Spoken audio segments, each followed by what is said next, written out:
The morning sun was casting a golden hue over the quaint outdoor venue. Birds sang their joyful tunes as if celebrating our special day with us. I remember feeling the delicate lace of my dress against my skin, the excitement of the day making me feel like I was floating on air. Alex stood at the makeshift altar, his back turned, speaking to his best man. I couldn't see his face, but I could imagine his nervous smile and those little glances he would throw towards the aisle, waiting for me. My bridesmaids, all in their pastel dresses, were buzzing around me, ensuring every detail was in place. "You look radiant," Chloe, my best friend, Laura, whispered to me as she adjusted my veil. "Thank you," I replied, my voice shaking slightly from the emotions. "I just hope everything goes smoothly." It was then that I first laid eyes on Martha, Alex's mother. She was in a bold, almost ostentatious scarlet dress that seemed more suited for a gala than a humble wedding. With a sharp nose and piercing eyes, she was scanning the area, her face etched with a mixture of pride and scrutiny. As I walked down the aisle, arm in arm with my father, I could feel her gaze on me. It was a heavy, almost tangible sensation. I tried to focus on Alex, who looked up and beamed the moment our eyes met. But the weight of Martha's stare was undeniable.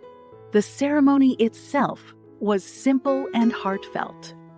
Alex and I exchanged vows we had written ourselves, promising to stand by each other through thick and thin. Post-ceremony, as guests milled about, offering their congratulations, I tried to engage Martha. "Martha," I began, "I'm so happy to finally meet you. Alex speaks so highly of you." She gave a curt nod, her eyes never quite meeting mine. "He's my only son. I raised him to be a man of standards. I hope you can keep up with those." Taken aback, I tried to keep the conversation light. "I'll do my best. This is a new journey for both of us." Before she could respond, Alex was by my side, wrapping his arm around me. "Isn't Chloe wonderful, Mom?" She just sighed, her gaze fixed on her son. "Alex, your tie is crooked. And have you greeted the Thompsons yet?" I watched perplexed as Alex immediately adjusted his tie and then headed in the direction of the mentioned guests. Leaning in, Laura whispered, "She seems intense." "That's one way to put it," I replied, trying to shake off the unease. Later, in a quiet moment, I approached Alex. "She's quite direct, isn't she? Your mother, I mean." He chuckled. "Oh, Martha?" "Yes, she has her ways. But it's just how she is." He looked into my eyes. "Don't let her get to you. Today is about us." I smiled, reassured by his words, but a small part of me couldn't help but wonder what lay ahead with Martha in the picture. The exhilaration of the wedding soon gave way to the practicalities of married life. Alex and I found a quaint 2-bedroom house in a peaceful neighborhood. It was a fixer-upper, but we saw potential, dreaming of all the memories we'd create there. During our first week, we were buried in a sea of boxes, furniture instructions, and mismatched curtains. One evening, as I was trying to figure out which cabinet would serve best for our dishes, Alex burst out laughing. "Honestly, Chloe, I can't find my socks, let alone decide on which shelf our plates should go." Chuckling, I replied, "Well, maybe if you'd stop packing your socks with the kitchenware, we wouldn't have this problem." Our playful banter was interrupted by the sound of the doorbell. I opened the door to find Martha holding a pot of what smelled like homemade stew. "Thought you kids might be hungry with all the moving chaos," she remarked, walking past me without waiting for an invitation. "Mom!" Alex exclaimed, surprise evident in his voice. "I wasn't expecting you." "You should expect me anytime," she replied, heading straight for the kitchen. Watching her, I tried to suppress my surprise. She started opening our cabinets, inspecting each one. "This is all wrong," she tasked, rearranging the few plates and glasses we had managed to unpack. Biting my lip, I whispered to Alex, "Should we say something?" He shook his head subtly, murmuring, "Just let her be. It's easier this way." That evening, Martha decided how our kitchen should be organized, where the couch should be placed, and even which bedroom should be ours. Over the next few weeks, her impromptu visits became more frequent. Each time, she'd find something new to critique or rearrange. "Chloe, do you even know how to maintain a home?" She'd sneer when she found a speck of dust or a misplaced cushion. One evening, after one of Martha's inspections, I tried talking to Alex. "I appreciate that she's trying to help, but this is our home. We should be the ones deciding where things go or how they're done." Sighing deeply, he ran a hand through his hair. "I know it's hard, Chloe. She's been controlling everything since I was a kid. I've just learned to let it slide. But we can't let her dominate our married life," I insisted. "This is about us, about our future together." He looked at me, eyes filled with a mixture of exhaustion and affection. "I promise I'll talk to her. But please give it some time."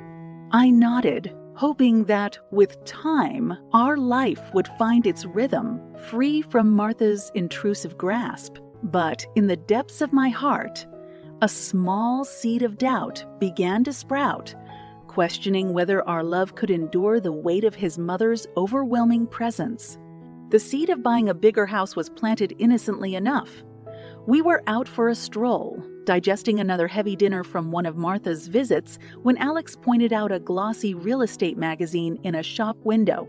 "Look at that," he said, his finger pressing against the glass, pointing to a sprawling villa with elegant white pillars, a serene pool, and lush gardens surrounding it. "Can you imagine us there?" I squinted at the picture, allowing myself to daydream. A house like that. It's the stuff of fairy tales, Alex. Over the next few days, that villa became a recurring topic of our conversations. We'd find ourselves sketching out imaginary floor plans on napkins, or debating which room would be the study and which one the library. The daydream slowly transformed into a serious discussion. One evening, while we were curled up on the couch, Alex brought up the idea. What if we actually tried, got a loan, made some investments? It might take time, but I think we could do it. I looked at him, trying to gauge his seriousness. "Are you sure? It's a huge commitment." He took my hand, his eyes earnest. "We've always talked about building a future, a legacy. That villa could be part of it." With a mixture of excitement and trepidation, we began our journey towards buying our dream villa. We worked tirelessly, sometimes juggling multiple jobs and projects, sacrificing small joys and vacations. There were many moments of doubt and fear, but the thought of owning such a beautiful piece of property spurred us on. A year and a half later, our efforts bore fruit. We had managed to amass enough for the down payment. The rest would be covered by a loan on the day we went to finalize the deal. The sun seemed brighter, the world more colorful. As we sat in the realtor's plush office surrounded by paperwork, Alex suddenly hesitated. "Chloe," he began, rubbing the back of his neck nervously, "what if we put the villa under my name? You know, for legal and tax reasons, my financial advisor thinks it's best." I looked at him, surprised. "I trust you, Alex. But this is a decision we've made together. Our blood and sweat." He nodded. "I know. And it'll always be our home, no matter whose name it's under." Against the screaming voice in the back of my mind, I agreed, believing in our love and the future we were building. As we stepped out of the office, ownership papers in hand, I couldn't help but feel a rush of pride and achievement. We had done it. We owned our dream villa, But little did I know that this purchase would set into motion events that would challenge the very foundation of our relationship. Moving into the villa was like stepping into a dream. Every corner of the house seemed to echo with promises of memories we'd make. We had grand plans, transforming one of the rooms into a library, setting up a cozy nook beside the big bay window, and planting roses in the garden. One evening, a month after we'd settled in, I was arranging some freshly cut flowers in the living room when the doorbell rang. Assuming it was one of our neighbors, I went to answer, my heart sinking when I saw Martha standing there, suitcase in hand. "Martha!" I exclaimed, trying to hide my surprise. "We weren't expecting you." "Well, I thought I'd come to see this villa you two can't stop talking about," she said, stepping inside. Her eyes darted around, taking in the vast living space, the high ceilings, and the elegant furnishings. "It's ostentatious," she declared. Behind her, Alex appeared, having heard her voice. "Mom, it would have been nice to have a heads up before you showed up." She shrugged, dismissing his mild reprimand. "I wanted to see my son's home.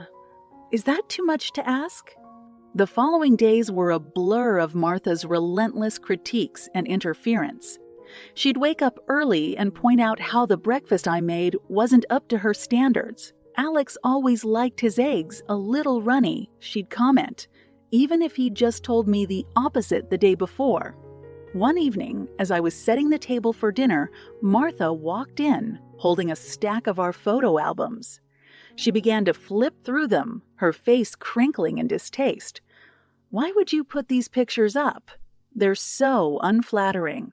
I took a deep breath, reminding myself to stay calm. "They're memories, Martha.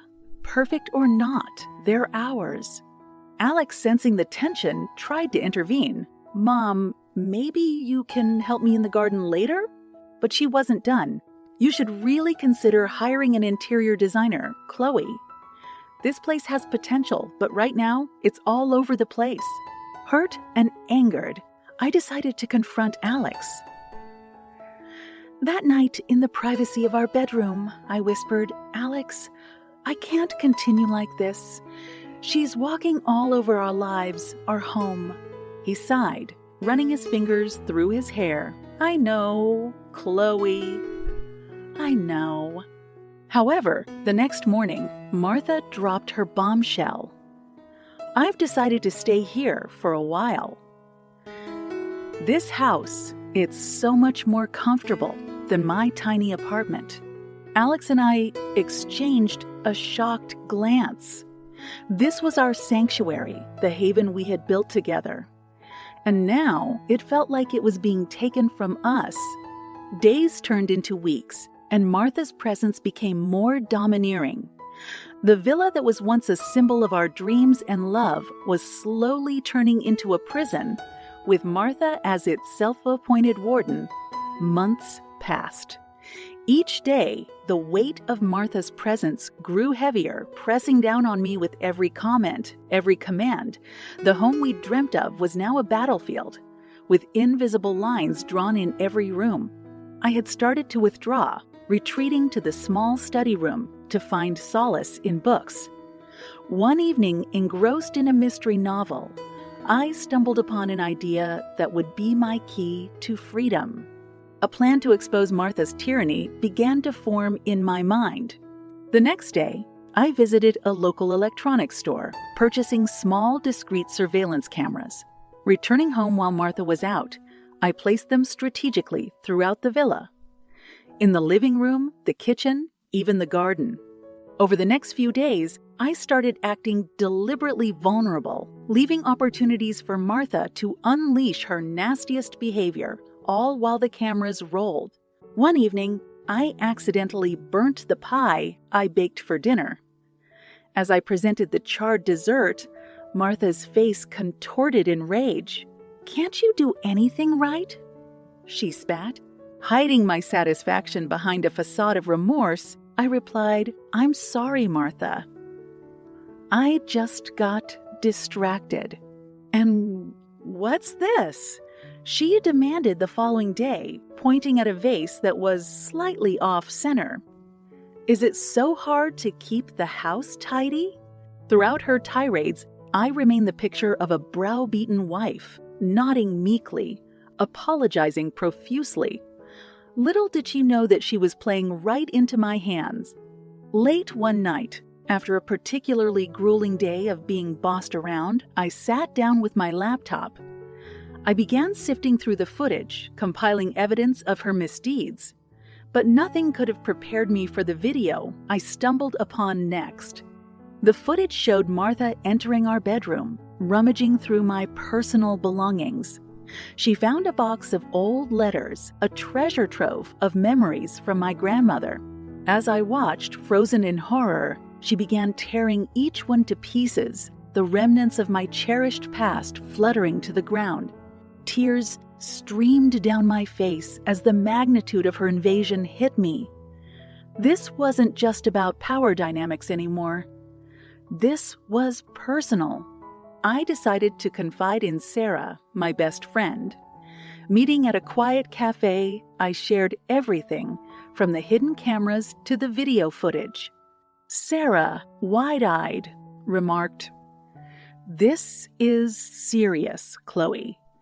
You've got evidence of her invasion and emotional abuse. You need to do something about this." With a newfound resolve, I replied, "Oh, I intend to. No one tears apart my family's memories and gets away with it." From that point on, it wasn't just about reclaiming my home. It was about justice. Every interaction, every evidence captured, would be a step towards ensuring Martha faced the consequences of her actions. With a comprehensive collection of evidence in hand, I approached a lawyer. Miss Rebecca Stein was a tall, stern woman with a reputation for being the best in property disputes and personal grievances. After explaining my situation and showing her the tapes, she leaned back in her chair, her steely gaze assessing me. "This is quite the predicament you found yourself in, Chloe, but I believe you have a solid case. But what about Alex?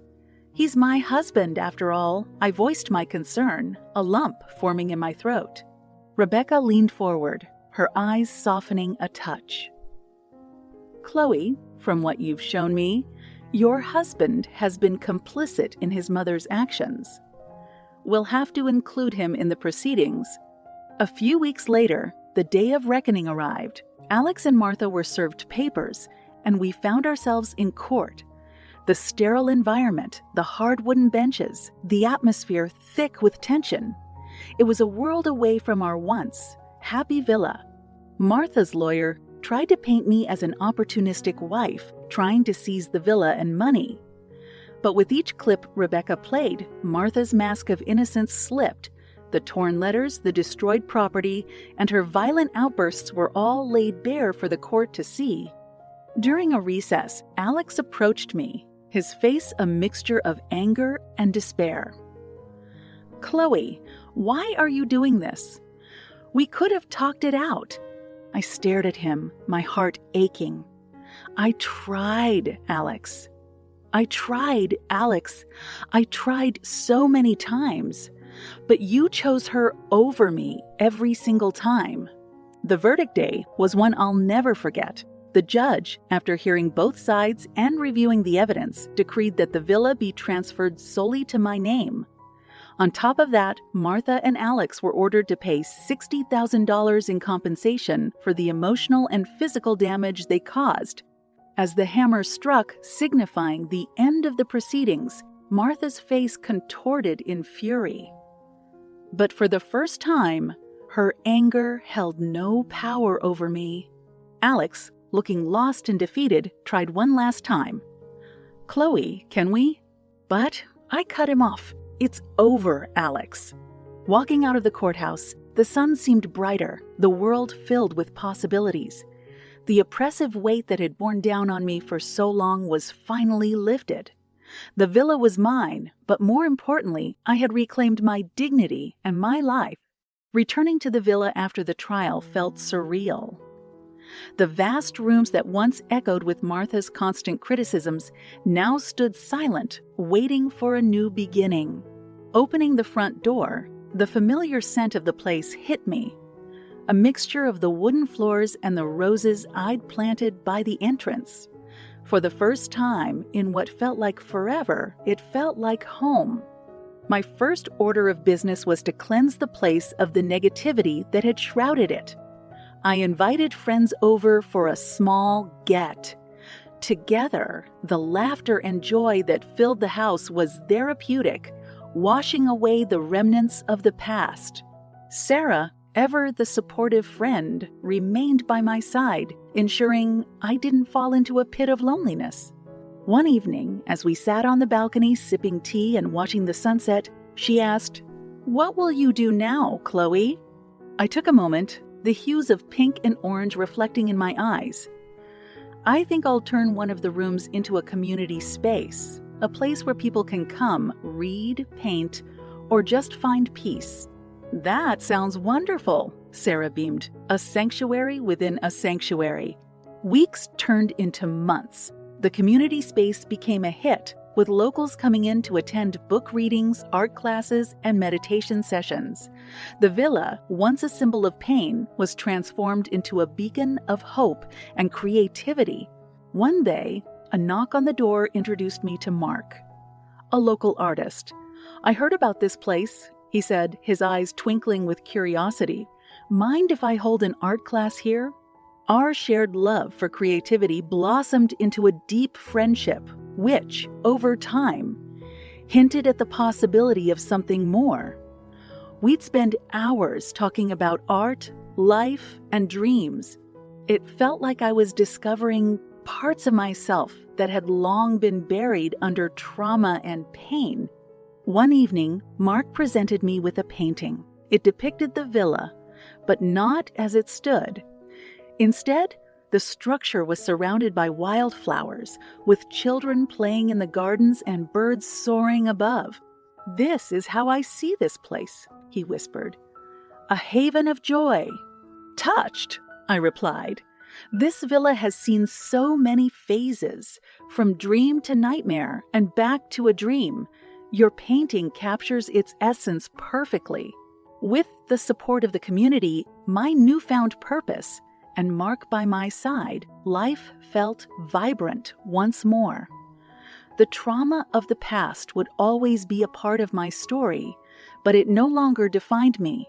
Instead, I chose to focus on the present, embracing each new dawn with hope